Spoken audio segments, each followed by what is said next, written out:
Welcome to Weed and Whiskey News. Good to see you. It's a pleasure to be here, Jerry. Yeah, man, you stay pretty busy, I guess, with Green Light Events and Texas Cannabis TV. Well, we try. You know, the things on the internet. We have a bunch of other folks working on it. We built a good team. The events, thank goodness, we don't have any planned right now. It's always a big relief when one's over. We try not to overbook ourselves, but we try to go, man, to all the different events we can. Love to come see you guys in Deep Ellum. Sure. The industry's really going. I mean, I remember when you would have to hunt to find a weed conversation, a weed business conversation in Dallas. Now we have them all the time. Yeah, that's exciting to see how many of these events are going on across the country. Folks here in Texas, cannabis, hemp is legal, and Dalton's going to share with us a little bit about that here just in a second. But THC recreationally or medicinally, maybe very limited, is available here in Texas. And Dalton's at the forefront of trying to change these things, both here and nationally, I guess. We try. You know, it's an uphill battle, especially in Texas. The Texas political system's really crazy. You know, in Texas, it's wild. We do not have a ballot initiative. So people say, how'd them boys in Oklahoma get weed before us? It's because they had a roll call vote. And in Texas, one of the most free states, you know, in the world, in the country here, we do not have the right for a ballot initiative. It would literally take an amendment to the Texas Constitution to allow us to roll call vote. So you're not going to get a vote, yes or no. Kind of like California, all the states that did this had a roll call vote. So it's an uphill battle. We're going into a very big session this January 2023, highly anticipated. There's a lot on the line for our industry here. We're losing opportunities left and right. And the event part of what you do, Green Light Events, primarily is for cannabis activities. Is that right? I'd say so. Green Light really started as a meetup group. I really wanted to meet the industry. I knew Dallas had to have some people pushing it, but we couldn't find it. If you got on the internet and said cannabis business meetups, you couldn't find anything. So we threw a meetup, had a great turnout. That was in July of 2018.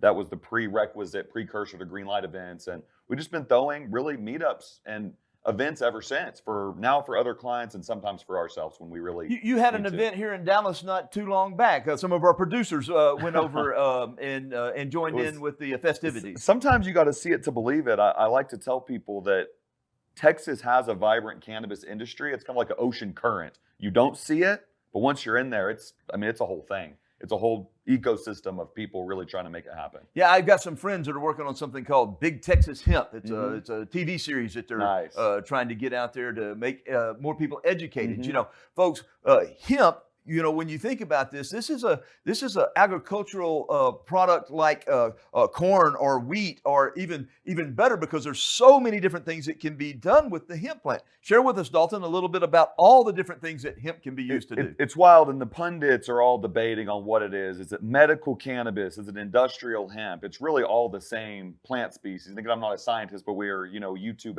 education and asking questions with doctors and lawyers and really getting down to it. And the law really defines these things. But you have the medical cannabis side with all the different cannabinoids that have pharmaceutical purposes. You have the industrial side, all the different byproducts. You know, the animal feed, the animal bedding. Really anything. Hemp pens. We'll give a shout out to Mark Linday, rest in peace. He created the first hemp pen that you sign with in Fort Worth, Texas, out of a maker's place, a 3D printed filament. And he sent that pen to Senator Mitch McConnell, who signed the federal hemp bill with. How about from Fort Worth, Texas. So shout out to Mark Linday. And so, you're creating all these different hemp plastic products that are taking less. And also, we can't leave out bamboo and kenaf. There's other plant-based things. Sure. The building materials, hempcrete, it's fireproof. I mean, how do we get fireproof?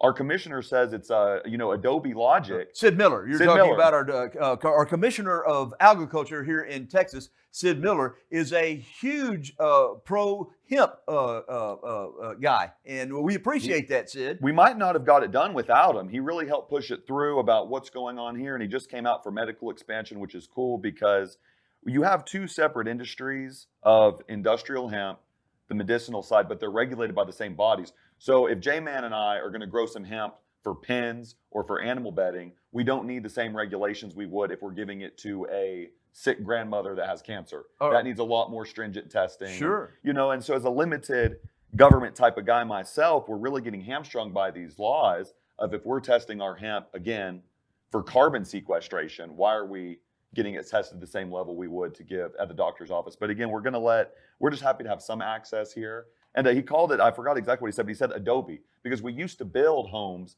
that lasted a long time out of plants and out of these different things. So we're kind of just getting back to our roots a little bit. Yeah, I read somewhere the longevity of the hempcrete. Is that the right term? Hempcrete. Hempcrete. Often, folks, y'all hear me talk about our friend Micah Nelson, Willie's youngest son, also known as Particle Kid. He's a big proponent of hemp, and he's even made these time capsules that you can try to win. But a few episodes back, we talked about some government funding now for research in different areas, replacement of plastic with hemp.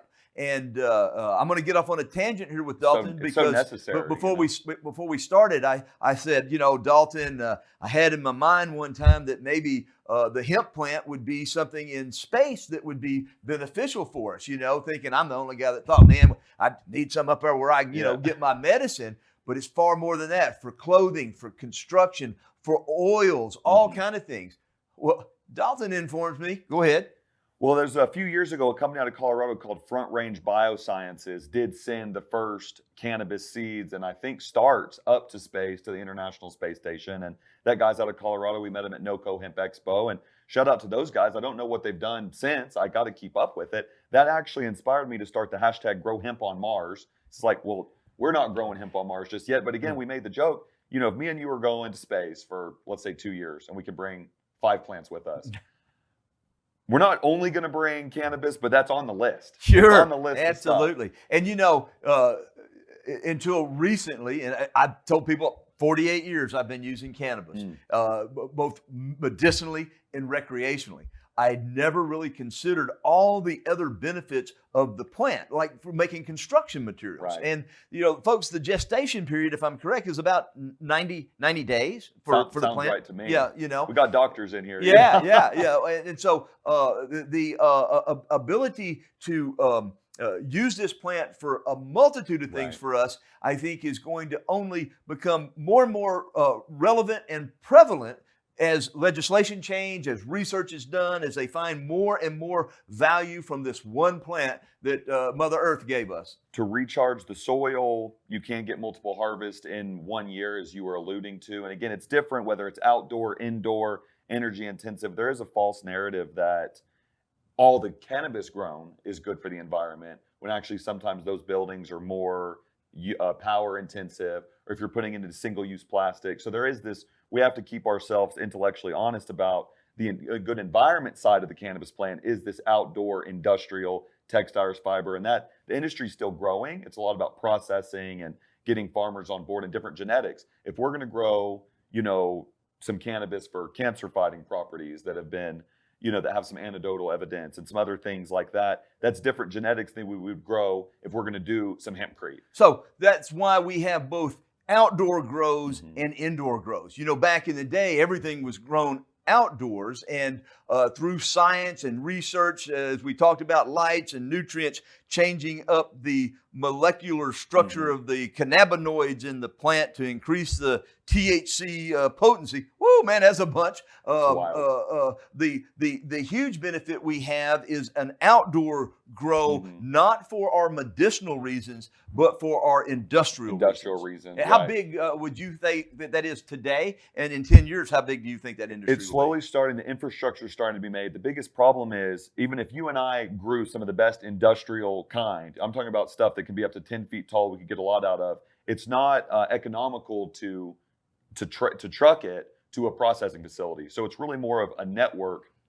maybe kind of like a mycelium grid of processors that can process these crops. It's like if we were growing corn but had to ship it 3 hours to process it, then our carbon footprint totally changes. It's done, and then by that time it's not worth it, because again, the farmers need to make their money, and agriculture is just a dying thing, and we're running out of water. And for the industrial side, it does use less water, but when you're talking about indoor grown premier cannabis, that actually uses a lot of water. So again, there's this thing in the hemp industry where we say, oh, it doesn't use a lot of water, it doesn't do this, but it's all about what the end product's for. If you and I are growing it for personal consumption, we're going to use a lot of water because we want it to be really good. Sure. So it's just kind of one of those things, but it's interesting. Yeah. The question you asked, how close is it? We have a couple industrial processors in Texas. Texas Tech's applying for a grant. There's a hemp summit at A&M that they're participating in. So we're throwing resources at it. It's time for the farmers. There's been a couple of things why farmers don't get on board. And there's really subsidies too. Like if you and I are farming and we're set up with a government subsidy and insurance, there isn't really crop insurance for all of these hemp. So we're taking a giant risk for our families if we switch crops in the middle when we have insurance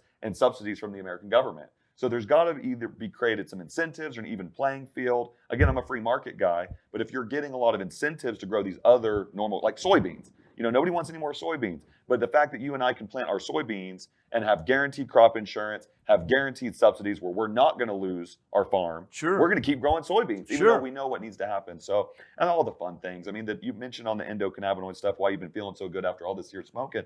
I mean, we're just now teaching about the endocannabinoid system. So your endocannabinoid system never missed a beat. but for a lot of other folks around here that it's been targeted, and there's a whole generation of Americans that are finally starting to see the light.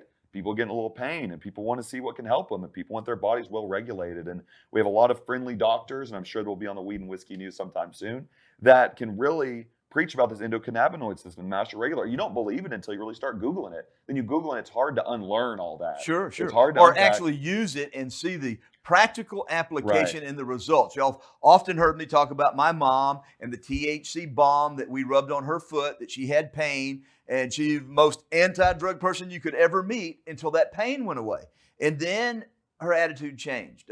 She saw my Uncle Bert, 92 years old, last 3 years of his life. We just lost him not too long ago. But tinctures, cannabis, THC tinctures helped his appetite come back and his pain, and got some relief from that. Yeah, it's crazy. Yeah. Rest in peace to Uncle Bert here. He got the relief. He got it. At least a little late, but it's never, it's never too late. Getting to be into your 90s when you get your wings, that's a remarkable feat in itself. Mm-hmm. And I think we'll see more and more people as the aging generation, like myself. I'm a baby boomer. I'm 62 years old. Using these new treatments topically, not to get high, okay? It's to relieve pain. Big difference, right? Okay? No different than, but think about drinking a beer or taking a shot. There is some medicinal effects to that. We've got research that shows us moderation, folks, is the key in anything, especially when you're messing with some of this high potency THC. But today, what we wanted to learn from Dalton was about how this plant agriculturally could be a big benefit to us, not just here in Texas, but anywhere. Now, the cannabis plant, it's pretty hardy outdoors. It grows just about anywhere. Is wild. that Wild. I mean, the joke is the Hemp for Victory deal in World War II. You could literally pay your taxes in hemp for the war effort, for the clothing, for the feed, for really everything. Okay, so you heard it, Hemp for Victory. If you're not familiar with this, you can go to Weed and Whiskey TV. It's for free. You can watch this propaganda film that the Department of Agriculture and the United States Navy did. Grow Hemp for Victory. Is that what it was called? Right. It was Hemp for Victory. Hemp for Victory. Yeah, Hemp for Victory to grow it. We've got that, and Reefer Madness, The Devil's Lettuce. Several different propaganda films back from the 30s to try to sway our attitudes. Well, you know what, folks? We're hoping Weed and Whiskey News will sway people's attitudes to be open-minded about this plant that Mother Earth gave us. Mother Earth, you got a gift for me. Where's my gift? I do. We were talking a little bit earlier. Green light's one of our biggest, and I want to get back to Harry Anslinger in a minute, because back in the 30s, that really messed up some things. Green lights, after our first meetup, we're growing. We met Mark Linde, and he introduced us to a nonprofit called EarthX. And it was our biggest really break at the time. And we were throwing events, and Mark said, hey, you got to come meet these folks. So we ended up sponsoring and helping throw EarthX Hemp in 2019, which we're still really friendly with. And we want to make sure everybody's invited to the April show in April 2020 in Dallas. It's the largest environmental gathering. We got a present for the J-Man. The world is in your hands. Well, how about that, folks? It's a blue marble there. Look at that. The blue marble. Look at the detail on that. Let's see. I don't even know, Ziggy. Can you zoom in on that? Ziggy's our wizard back there behind the curtain. This is so cool. And this is from a fella that's taken his family good fortune and tried to do something good with it. Trammell S. Crow is the founder of EarthX. And I got to tell you, we appreciate people like this that have taken what has been a huge blessing financially for them and trying to make us more educated and knowledgeable about how important Mother Earth is to us. It's wild. Yeah, it's been a really good organization to be a part of. Again, it was Greenlight at the time's biggest break in 2019 because nobody really took us seriously. So being able to work with them. I got to jump on this. When did you say 20 when? 2019. 2019 is when you started Greenlight? Yeah, no, 2018 we started Greenlight. 2019 we landed. Okay, so when did our friend down there in the Hill country do his book called Green Light, right? Oh, right. Yeah, he's late. He's catching up to us. Yeah, you were well above him. He's catching up to us. We were thinking greens. We were through this meetup. It was me and a couple guys. What are we going to name this? And we might have smoked some semi-legal hemp at the time. We were like, green something, green this. And it's like, and so it just kind of worked out. Folks, green light, obviously, in the film industry means that you've gotten the funding for your movie or your TV series, And I think that the play on those words, green light, and helping these events occur and the good, positive things that happen from those. Right. I feel bad because I got some McConaughey journals. I'll make sure that I get you one. It's got the little green light on the outside. Me and my guys, my wife, we've all we've started journaling because Matthew, through his persuasiveness, convinced us we needed to do that. Make us a list and then mark the things off our list. That way we'll be feeling productive. It's a good way to live. Yeah, man. Mental health. Mental health. Men's mental health. Okay, look, folks, our veterans, the people that allow us the freedom to be here in America, they suffer tremendously. And I'm so excited that cannabis is something that the VA is looking at more and more about how this plant can be used to help these valuable people that have provided our freedoms for us, and I'm really excited about the inroads that are being made with that. We don't want to cross it a little bit. They got the psilocybin too that's being studied. In Texas, they passed a bill to research for veterans specifically the effects on that. And we got to keep trying things. We got to go back to the drawing board, see what's going to work for all the folks with PTSD out there. Again, in Texas, if you have PTSD, you do qualify for a medical card in Texas right now. There's multiple doctors you can go see. It's called the Texas Compassionate Use Program. Please go get registered if you do have some of those conditions. And PTSD is the biggest one. They pulled out chronic pain at the very last minute last session. Right. And I think there's a couple of forms of cancer, epilepsy. Any type of cancer. Any type of cancer. Epilepsy. Epilepsy. Now, in this instance, though, those are only ingestible products. It's no smoking. No smoking. It's gummies or tinctures. Gummies or tinctures or other innovative products. Both the license holders in Texas, there's supposed to be 3, but there's only 2 operating right now. And both of the license holders are really innovative, creating. I think they have starting to get like popsicles and some other like gum. And there's just a lot of things that they're working on. One of them is based out of Florida. That's a multi-state operator that started with a lot of IP already. So that's the benefit between the big dogs, and the small dogs. Again, you go to Oklahoma, you got craft growers, kind of like craft brewers.